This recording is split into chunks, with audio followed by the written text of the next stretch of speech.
My jealous stepsister framed me, got me disowned, ruined my marriage and left me alone for 10 years. Today, my ex calls saying they finally know the truth. I, female, 40, have not heard from any of my family members for the last 10 years. 10 years back, I wouldn't have imagined living a life like this. Now I live in my apartment with my cat, Sushi. Sometimes when I miss my parents, I stalk them on Facebook. I have made no attempts to contact them since I knew that they wouldn't like it. But some developments that happened today have left me confused. My father died when I was 9. He was a power line technician and died working his job. My mother remarried 2 years later.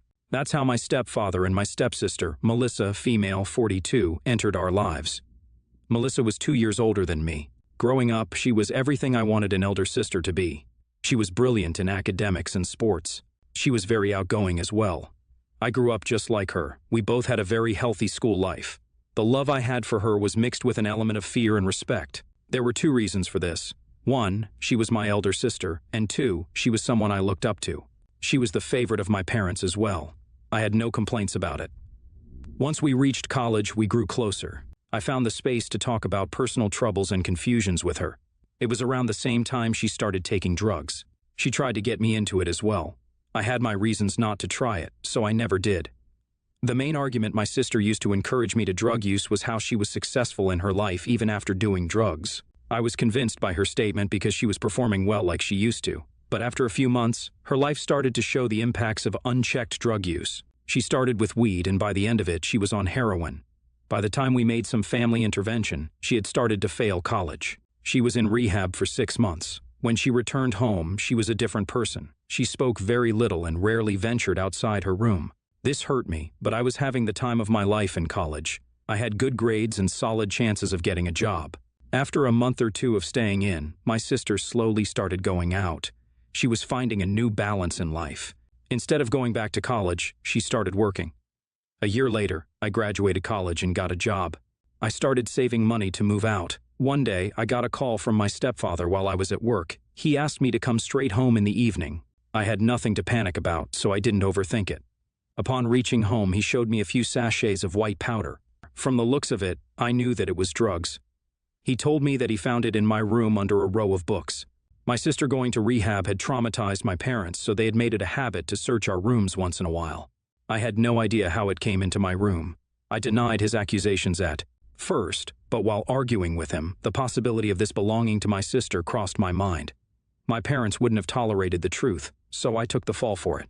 I convinced him that it was my first time and stored it in my room to use with my friends later. He was relieved when he learned I still haven't used it. To convince him, I even showed readiness to take a drug test. That did the trick.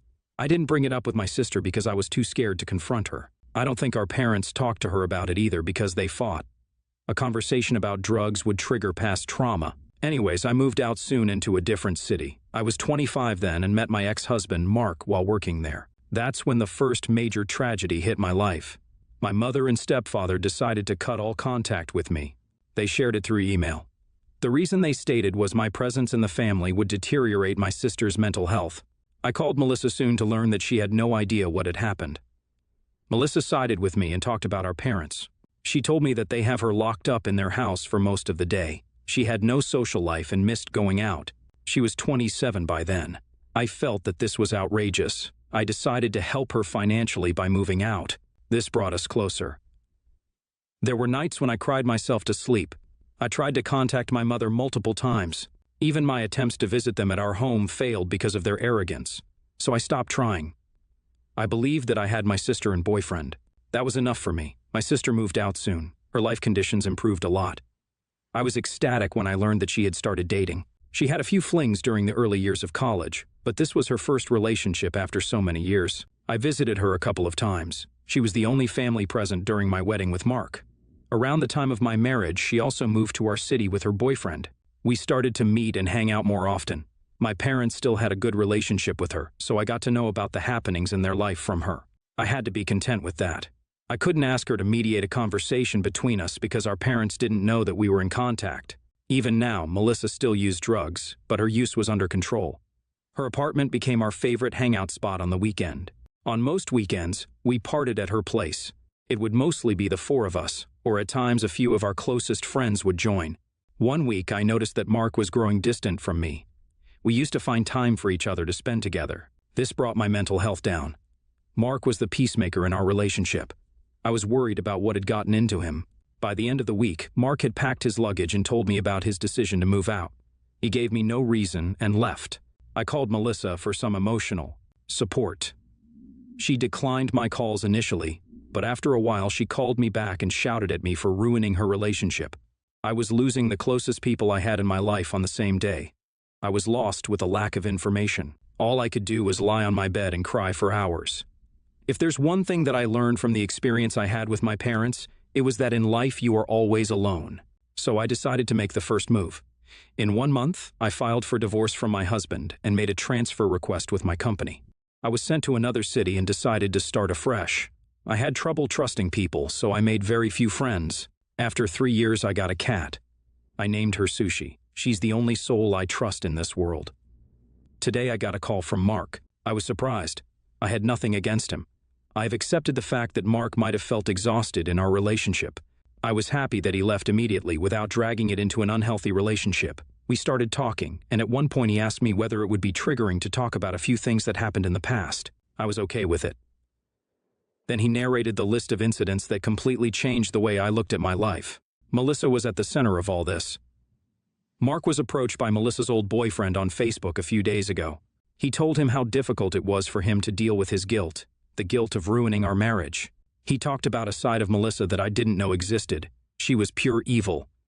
By the time she had gotten out of rehab and slowly gotten her life back on track, I had moved far ahead and got a job in a well-paying company. That was the point where her jealousy began.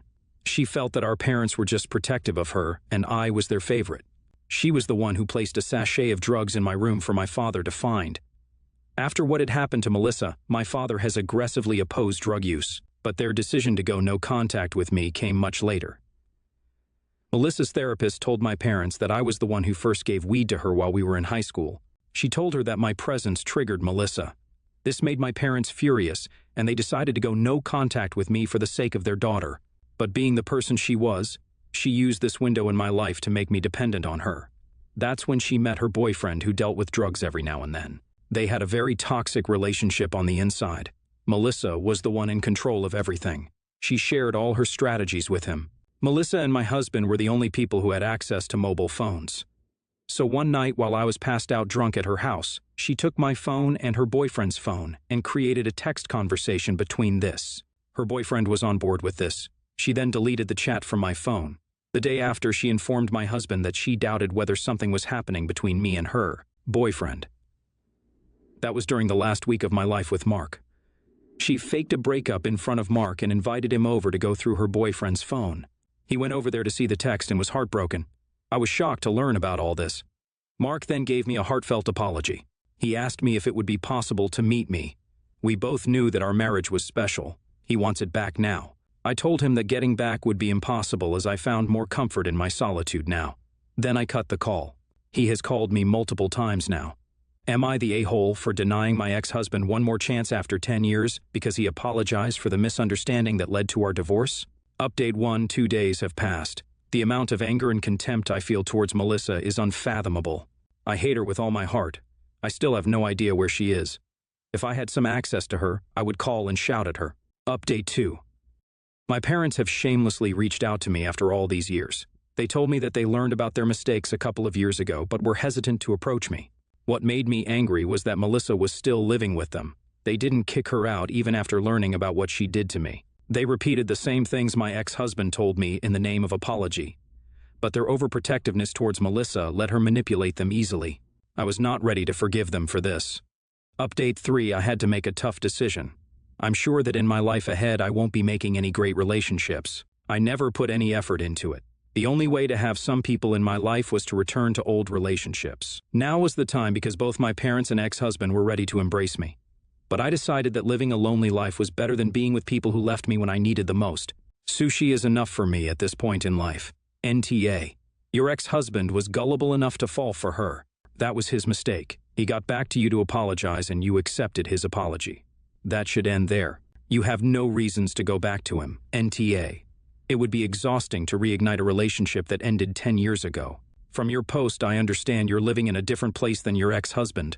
Your instincts won't let you trust him as he left you the first time without any reason. Maybe he hates confrontations, but he did not give you time and space to explain yourself. It's a huge red flag. Next story, I'm 35. My brother-in-law, 37, is known for impulsively spending frivolously on things for himself and does not have the money for most recently a pizza oven, paddleboard, and other costly non-essentials. He very much tries to keep up with the Joneses as well. Anything he gets is because he saw someone else buy it because it's trending. He's up to his eyeballs in debt, not making money at his commission job, and currently fighting for his sobriety against a decade-long cocaine addiction that he successfully hid from his wife until a few years ago. I honestly believe his brain is stuck with cocaine impulsiveness, but he swears he doesn't need rehab or therapy to fix his issues. He has a nice truck with a $600 a month payment that his wife, my sister, 36, makes the payments on. Meanwhile, she drives herself and their baby around in the same car she had since high school. It's a tin box that isn't up to today's safety standards. Brother-in-law hit me up about wanting to buy a Rolex and wanted some advice about buying one. I sold them for a long time. At that point, I carefully worded my response and advised that luxury watches are for people who can afford them after everything else is taken care of, and he needs to prioritize his family before buying one. I also mentioned that in my experience, the people who can truly afford a Rolex could also flush the cost of one down the toilet and not be impacted even slightly, and that we're not in that economic class of people. I've seen people overextend themselves on these watches just to be able to flex, and that's exactly what he's doing. I perhaps went too far by saying if he has money for a Rolex, then he has money to put his wife and baby in a safer car that was built in this century. He got upset because I didn't tell him what he wanted to hear, but I meant what I said, and there is no one else there to save him from himself. His wife is trying to be very supportive of him and his recovery, and usually goes along with his impulse buys because it reduces their fighting and the money isn't going towards cocaine. It's not my business, but I worry for my little nephew and considerably less my sister who enables him. I'll accept the a-hole designation if I cross the line here. NTA. Sometimes people need to hear the truth, but in future, I wouldn't talk about anything you have experience with. Just say I'm not comfortable discussing it. Anything you say he will use as a reason to indulge himself. Just grave rock him every time. You should also consider, if you haven't already, offering to help your sister find a therapist for herself. She needs a reality check if she's driving her child around in an unsafe car while paying for a nice car for your brother-in-law. NTA. You were brutally honest and blunt, but he asked for your opinion. If he didn't want to hear it, he shouldn't have asked. NTA. If you can't buy 2 Rolexes, you shouldn't buy one. Dude's acting like a kid with money to burn because he's been enabled. You were right to call him out. Your sister has some ownership too. Instead of tightening the purse strings like she should, she enabled his behavior to keep the peace. It's good that you called him out, but he's not the only one you should have a conversation with. Next story, my brother has a girlfriend with a really annoying habit. Whenever someone brings up any topic that involves something happening in the future, she always responds with some variation of, well, the world is going to end by then anyway. It's pretty aggravating because it adds nothing of value to the actual topic of conversation. Whether the topic is career goals, financial planning, vacation ideas, or anything else, she always interjects with her apocalyptic predictions. Right now, my union is negotiating for a raise for us, and I am excited about it. I was telling my brother and sister about how excited I am and how I intend to put the money towards my retirement savings. Again, brother's girlfriend interjected that none of us will live to see retirement, so it doesn't matter. I got annoyed and snapped at her, saying, "Hey, learn a new song. This one is played out." My brother's girlfriend was offended, said I was rude, and asked for an apology. I said I disagreed, thought she was the rude one, and would like an apology myself. My brother told me to climb off my high horse and chill. My sister said that she was also tired of the non-stop gloom and doom and would like a reprieve. My brother's girlfriend said, "I see how it is," and left with my brother. My brother said I was needlessly antagonistic. He said his girlfriend can't relate to topics like that because she has a non-traditional job, an Etsy store, but wants to have a meaningful contribution to the conversation. He said I was mean to her and should apologize. I really don't think I should and don't want to. But was I mean? First, the a-hole? NTA. How are you needlessly antagonistic when she's the one being negative about something you were excited about? She doesn't need to be able to relate to you to contribute to the conversation. My friend is a stay-at-home mom.